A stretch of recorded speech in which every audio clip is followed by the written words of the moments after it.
A little bit different of a video today. It's kind of split up into two different parts, so make sure that you watch this whole video to see the different subjects. But I didn't really want to film independent videos on each of these topics. I figured I would just kind of blend them into two and kind of give you 2 for 1. So yeah, that's what we got today. Hey fish friends, how's it going? Hope you're doing well. My name is Zenzo from Tazawa Tanks.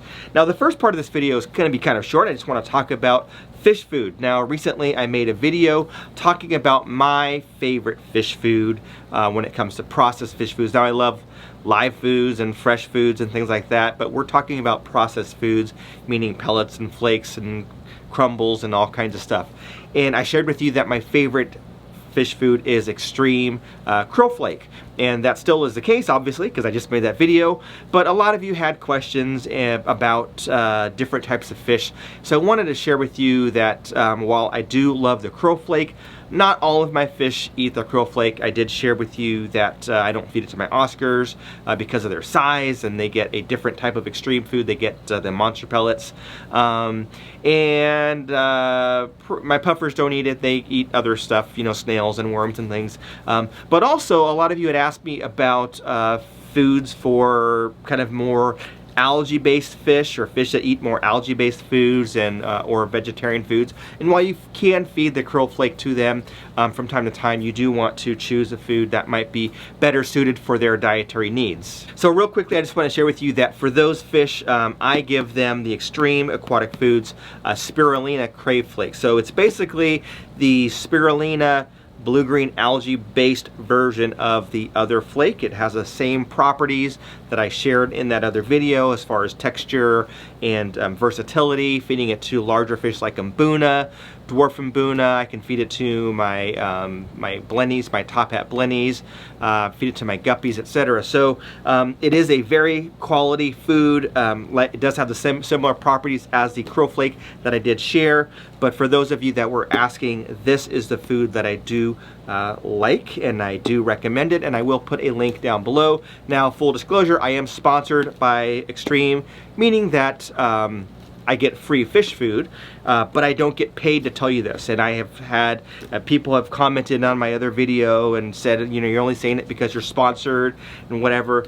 Listen, I have gotten fish food for free from a lot of different companies. Hikari, Ocean Nutrition, San Francisco Bay Brand, which is the same company, Sarah Foods, Cobalt Foods, and probably other manufacturers that I can't think of. So I've gotten free food from a lot of different companies, and I just chose Xtreme because I like the breadth of their products, and I think that it's really high quality. So that's why I decided to partner with them. So anyway, with that being said, let's go to part 2 of this video. Now, what I want to talk about in this part of the video is aquascaping, hardscaping, whatever you want to call it. I guess it's really not aquascaping, because that's kind of more of like plants and everything, and neither of these tanks are going to have plants.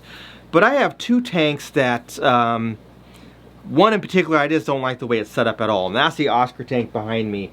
It's more of a functional decor, I guess. I don't even know if it's functional. I've got like some ABS pipes in there to let my catfish hide. I've got like a rock on top of it. I got some pieces of driftwood there just because I have a pleco in there and I want to have some wood in the tank. And just kind of random fake plants and fake pieces of wood, and I don't love it, to be honest with you. I think that it's, for as large of a tank as it is and as much attention as this tank gets compared to a lot of my other aquariums down here, I just feel that it's very poorly aquascaped or hardscaped or whatever you want to call it. In fact, I sent a I'm friends with another fish personality on Instagram, and had sent this person a message and said, I think that my aquascape or hardscape is trash compared to yours. And this person said, no, yours is not trash, but I think it just doesn't look good. So I want to totally redo it. I want to get some advice from you guys.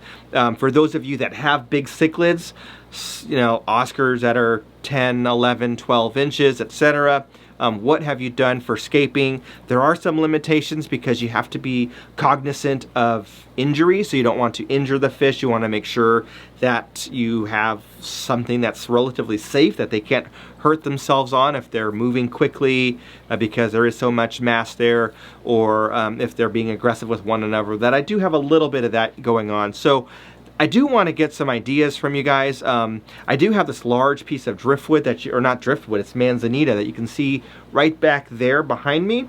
I would like to incorporate that into the tank. I kind of have an idea about putting it in one corner, cutting off some pieces to make it fit, making sure that I kind of round all of the edges of the parts that I cut, all the smaller sticks essentially, to make round, blunt ends so that a fish cannot stab themselves on it or hurt themselves on it. But I probably have to get some different rocks, some smoother river rocks and stuff like that. But I would like to read your comments down below with some ideas on how you think I should scape this. What experience do you have? One of the problems with big fish like this is they will move stuff around, so I have to make sure that I create it in a way where they can't just like push it around and knock it over.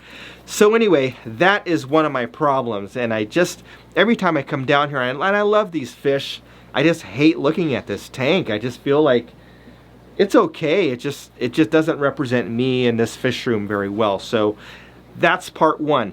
The other thing that, and I'll take some B-roll here of this tank, is I have a tank that's cycling right now. It is a 20-gallon Fowler tank, meaning fish only with live rock. That is a saltwater tank, and right now it's cycling. I've got some algae growing in there, which is cool. I've got some stuff rotting in there. I put some shrimp in there and a dead snail because I want to have that ammonia buildup. I just did a water test on it, and it's like terrible for fish but perfect for cycling. It's like right in the middle where nitrites are high. There's still ammonia, but nitrates are building. So promising, but I do need to do some scaping in there too. I did get some rock for that tank. I actually got dry rock. I didn't get live rock because of the situation with the world right now, and suppliers, they couldn't get any live rock. So the local fish store that I go to that I would get live rock from, that I've gotten live rock from before for other aquariums, they didn't have any, so I just got some dry rock, and I'm just cycling the tank like I would any normal tank. If I had some Fritz Turbo Start, which I don't have any, I should probably message them and get some Fritz Turbo Start. So Fritz, if you're watching, send me some. And I am sponsored by Fritz anyway, so they'll send me some if I ask them. I did have the Fritz Time 7, but that is for freshwater tanks, so I didn't put it in here. So anyway, I would like your thoughts on scaping this. We are going to keep it Fowler. A lot of people have made recommendations about doing corals and anemones and things like that. We're just doing Fowler for now, so maybe give me some ideas on what you think I should scape it. Remember, this is just a 20-gallon tank, nothing fancy, probably just a pair of clowns, and I might have to do maybe an anemone one day or a fake anemone, I don't know. So anyway, comment down below your thoughts on that if you've done that before. So anyway, that is what I've got going on. Just trying to occupy myself with some projects in the fish room to keep myself from going crazy, because I literally like never leave the house. I hardly go to the store to go shopping. I get groceries online sometimes. I work from home. I have my gym at home now. I went for a walk today in the sun, but I'm just stuck here, so kind of going a little stir crazy. So anyway, a couple projects that I've got going on. So comment down below on the Oscars, on the Oscar scape. Comment down below on the Fowler tank scape.